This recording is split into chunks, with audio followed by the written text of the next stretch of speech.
I gotta do that again. Sorry, I messed it up. I have to wait. I hate that thing. Delete. That's okay. I don't want to go back and edit the robot voice. Hey there, everybody. This is Kaylee McMahon with Number One Leading Ladies, the podcast made by women for women, where we work to build each other up instead of tear each other down. Today, we have a special guest with us, Suzy. I'm going to let you introduce yourself because I won't do it justice. Thank you for being on the show.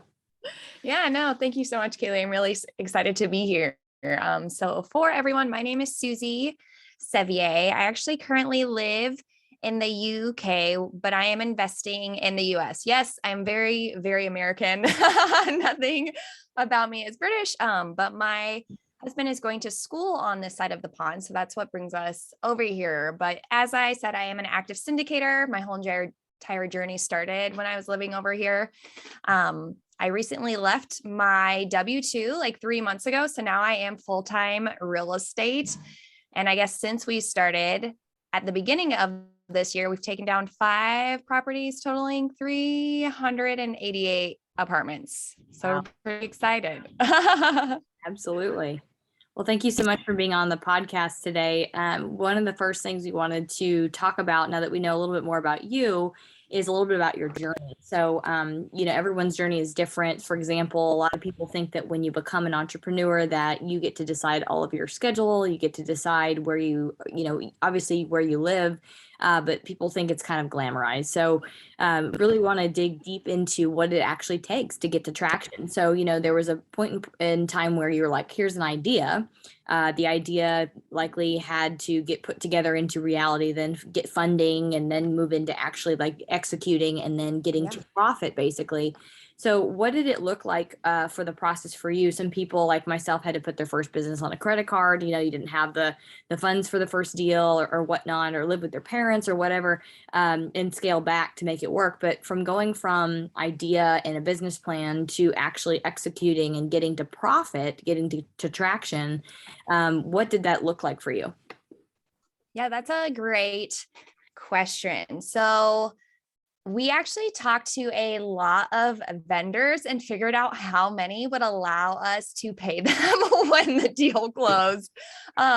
So like a big part of it was that, but then another big part was credit cards. Like I was actually fortunate enough to, because of like the CARES Act and everything, when the administration initially said like, oh, you can pull it out. I was like, oh, okay, well, there's that, So like took out all of my 401k money, put a little bit on credit cards, and then like tried to figure out what vendors were willing to wait. Initially, like, because with our first deal, we did like a Freddie loan. And so with agency debt, you have to pay an application fee, and it is not inexpensive, it's not inexpensive. And so for things like that, it was just all on a card, because for a while we were like, it's like a really hard toss up, right? You have to stay like somewhat liquid to like have so much to be able to put into the deal, but then you also have to pay for application fees. And so it was like a great mix of like, okay, everybody on our team, how are we splitting this?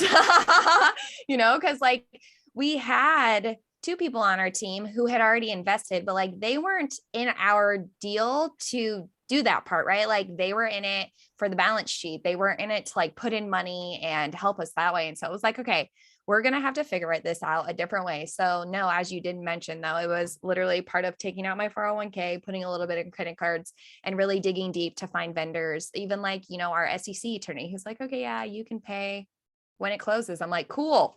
There's some of you out there. I'm going to keep trying. Yeah, I still do that anyway. Even if I have the money, I'm like, no, you're going to wait. How about that? Right. Yeah.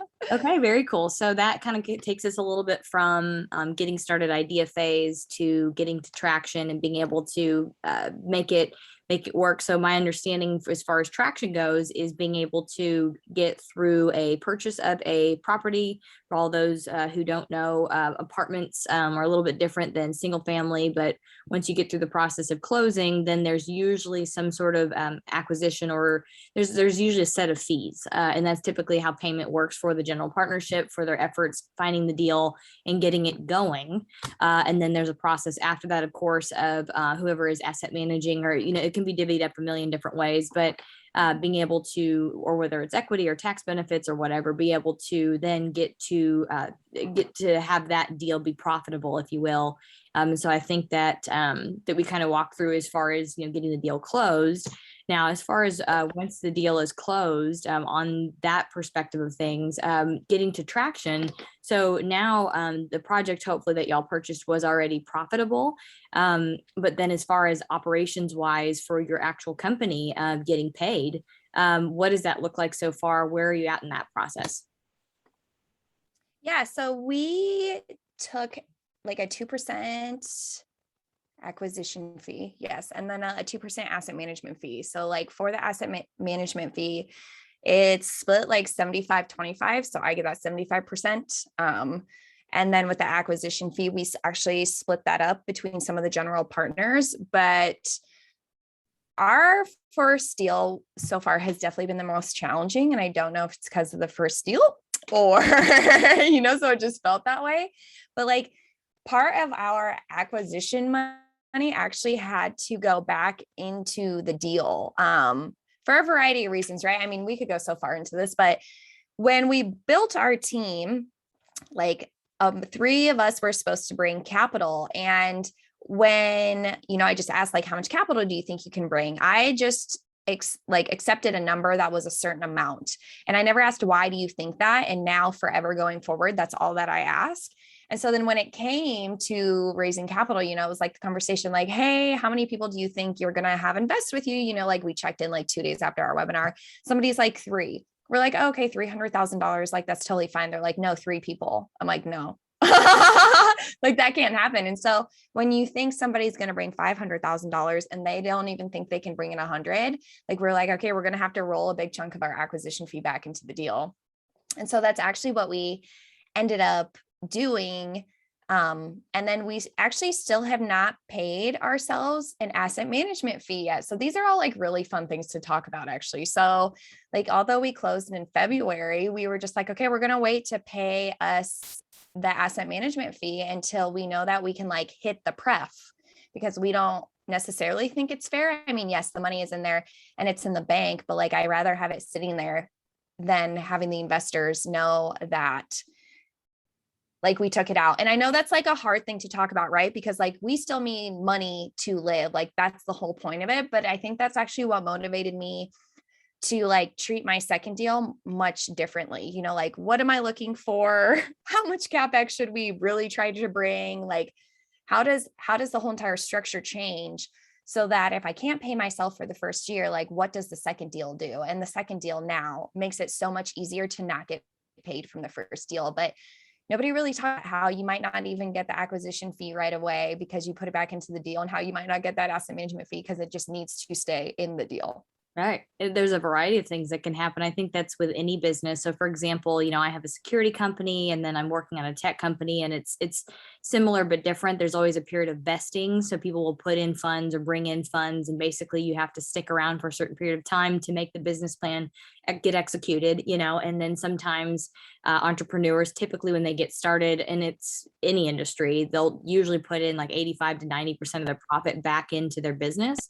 Just to ensure the lifeblood of the business. So that's not abnormal. And so a lot of people, I think, really glamorize being a business owner or even multifamily syndication. But oh yeah, like I have a deal right now where it was like a $2 million CapEx project, and I'm the construction manager. So I get 10% of that, but I haven't touched it. I haven't touched it at all. I have the right to take out 100% of that day one on closing, because I've already hired everybody and I've already signed pretty much all of our all of our bids.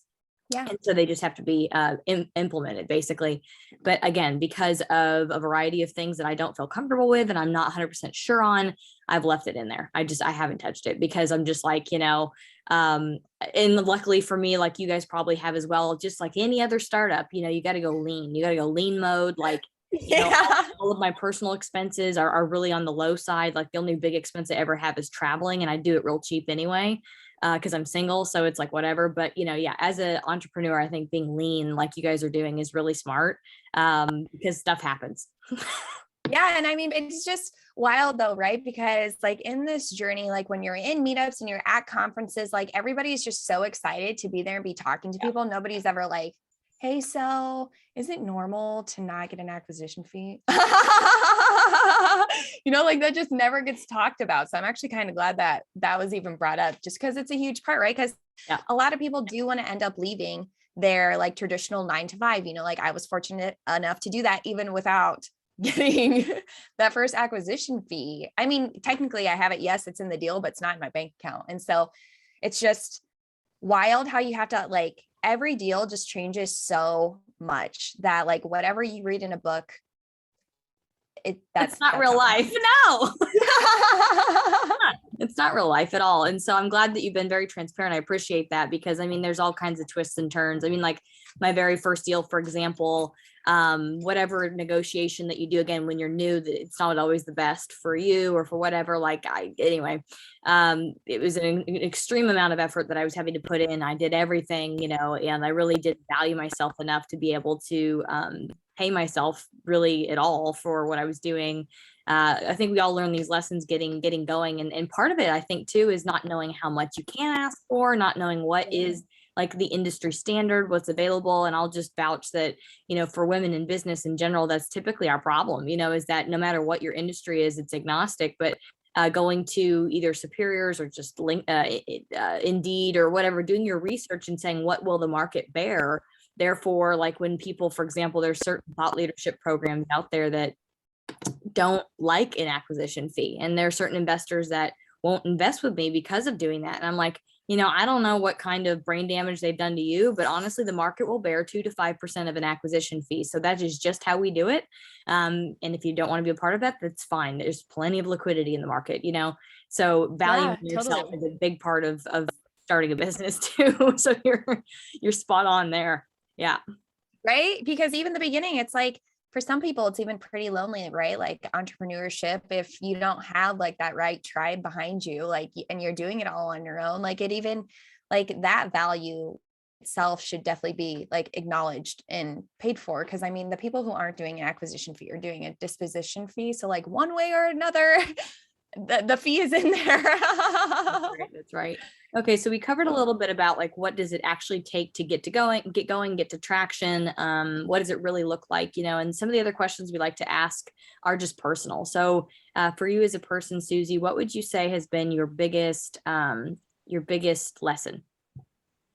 Oh my gosh, I think this just goes right along with what I said. I did not realize how lonely entrepreneurism would be, especially being like living in a different country, So like with like our whole lives, right? Like we have our parents, we have like our childhood friends. And then for those who go to college or who don't, like you have college friends, you have friends like with your, like wherever you work. And then all of a sudden you don't have any of that. And it's not like they necessarily disappear, but they don't understand what you're doing. So like your support structure changes. Mhm. And that was just really huge for me because when I like realized like, oh, I'm looking for support in the wrong people, it actually changed me completely, right? Because I like could go into different calls with different intentions, like conversations became much more meaningful, like active listening is all was really engaged, but like, and I bring that up though, because like that goes along with this entire business. Like you can be talking to someone, but if you haven't set the intention, like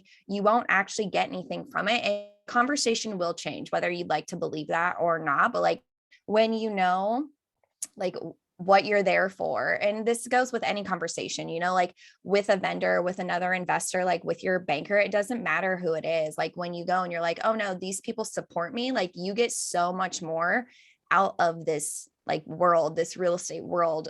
And it's really cool once you figure that out. Now, But when that you was just the biggest say one. when you say set an intention, do you mean there's a couple ways that I'm perceiving that? Do you mean set Yeah. an intention because, like, for myself, there are certain things that drive me, or certain things that, as far as the way that I speak with people, or the types of business structures I'll engage in, or the types of people I'll meet with, or whatever, I always check to see if that meeting or that action is in alignment with what I want to achieve, like in life. Like, is this action Yeah. empowering women? Like, that's what am thinking of there. Or is it more in the regards to, here's my objective for that meeting? Both. So like, because you want, like, if you're going to meetings that you dread and have nothing to do with like moving your needle forward, I don't understand why you are in them at all. So I mean, I guess it's a little Yeah. bit of both, right? Like, what are you doing here? And if it is something that like is empowering you and like helping you create that impact some way or another, like within your business, like that's what I also mean by setting the intention.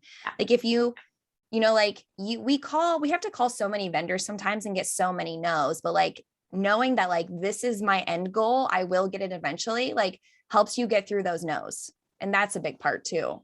Yeah, I agree. And then along with the loneliness and the, I canceled a Christmas party I was supposed to go to on Monday or something, because a lawyer friend of mine, because I always ask for advice. It's always good to have those people around you that, have your best interest in mind, keep you accountable, challenge you, and that you could ask for feedback on, because they reminded me, okay, you're going to go to this. I don't think this is like an A-class event for you, because think about it. You want to go to an event, you want to meet with women, you want to meet with women who want to empower themselves, their daughters, or men that want to empower themselves, their daughters. They maybe understand multifamily investing, they maybe understand real estate at least. These people might be high level C-suite executives that invest into funds because they don't want to do the time relationship building with someone like you. They just want an easy, I dump my money and don't care about the returns, whatever, it's safe.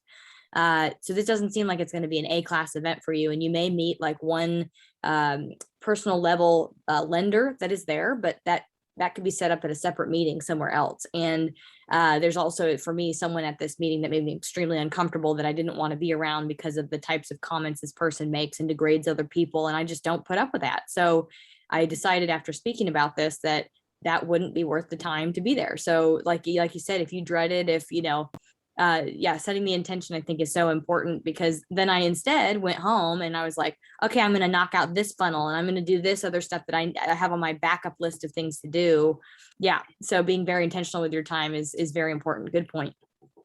Yeah, no, and I love that you even bring up that example, because so many people think that once they've said yes, or I mean, even women in general, right? I mean, yes, men do it as well, but once they say yes, they think that they have to go, but like you don't. And that even goes back to the very beginning of like valuing yourself, like don't go into a situation, because if you're not your best either, it's not like that many people want to be around you. My gut was screaming, because I had already had a meeting with this gentleman that I didn't want to be around. And I was like, this guy, I have deep data research that I do on people, and there was something off in my gut. And I searched him, his past history, a lot of unscrupulous behavior in business, a lot of, like, I just don't even want to be around this person or other people that maybe don't know how to do due diligence on someone enough to figure out that this is not someone they want to. And anyway, so my gut was screaming. And here's the other flip side too, is that, don't get me wrong, women are so obsessed, including myself, with what the other person is going to perceive if I cancel, Yes. what the other person is going to then treat you like, or whatever. But you have to take care of you. And I'll tell you that sometimes, most of the time, it ends up being okay. They're understanding.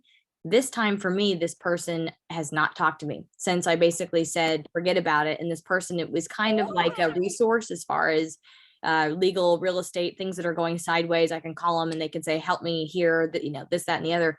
But remember that you cannot ever change somebody else's words that they say, someone else's actions that they choose to do, or someone else's perceptions of you that is not under your control, that is under their control only. So I have to let it go. So I've just let it go. And other really cool things have come into my life since then. So I'll just say that I know it might be scary, but you got to take care of you to be intentional and move forward. So yeah, right. Lesson.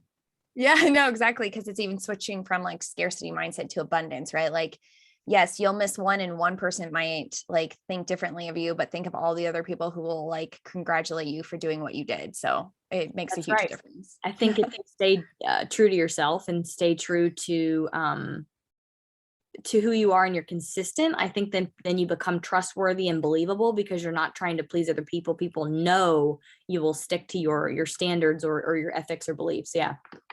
Absolutely. I've got another question that we like to ask, and it's kind of similar, but like flip side. So what would you say, Suzy, has been your biggest win? Biggest win is investing from a different country, like just starting a business from a different country.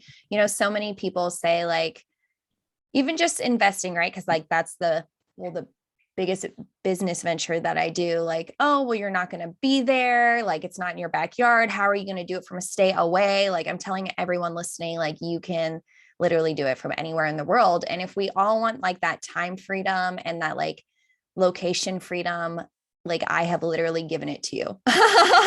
So I just have to say that's the biggest win. Like it is for me, especially like being a military spouse, knowing that with every move, I don't have to worry about like this new identity of having a like traditional 9 to 5. That was a pretty big win because like that whole shift in itself is crazy. But like just knowing that I can do this from 4,000 miles away and people respect you from 4,000 miles away and people listen from 4,000 miles away. So trust me, you can do it anywhere. You just have to believe in yourself. That's a really big win. Like really big. And it sounds to me like it has to do a lot with self-belief. And I'm sure there's going to be times like for me in business where you come into like problems and issues. And, if this was easy, everybody would do it, Yeah. But I think that your belief in your abilities, that's where it first starts, that is there. So therefore, when those things happen, you're like, I told myself that Yeah. respect me, that this is my only option. This is what we're going to do. And so you'll find a way, I think, no matter what. So that's a great win. Thank you. Thank you. Yeah, no, and I completely agree with what you said. Absolutely. Okay, so Suzy, if anyone that's listening really wants to figure out either how they can invest with you, partner with you, or how the heck is it that you're able to invest so far away and still have success, how can they connect with you? No, that's a great question. Thanks. So if you want to like reach out on LinkedIn, you definitely can. It's Suzy Sevier, or you can like go to a landing page on my website. It's adventurousrei.com/info. And there's like another landing page, which pretty much gives you like every flavor of ice cream, right? Like if you want to reach out to me a different way, you can. If you want to learn more about like what I'm doing, you can, but just gives you a little bit of options because I know everybody is different. Perfect. Well, Suzy, thank you so much for being on our show today. We look forward to putting your content out in front of our audience because, again, everyone has a different journey, and the real picture of what it takes to make it in business is, again, different for everybody. But it's important to talk about the real issues and the real things that we deal with so that, everyone that's listening or watching, reading this later knows that you're not alone in that journey that you're going on. There's some woman out there who has already done it, and you can too. And again, of course, this helps to build other women up as well, knowing again that like a lot of things that we talked about, that it's a common thing that we all deal with. Suzy, thank you so much for being on here today. We look forward to having you hopefully again on the podcast and seeing kind of how that works out, or maybe if there's more like European investments that come about in the future or whatever. But we look forward to having you on again. Yeah, thank you so much. I was so happy to be here. Thank you, Suzy.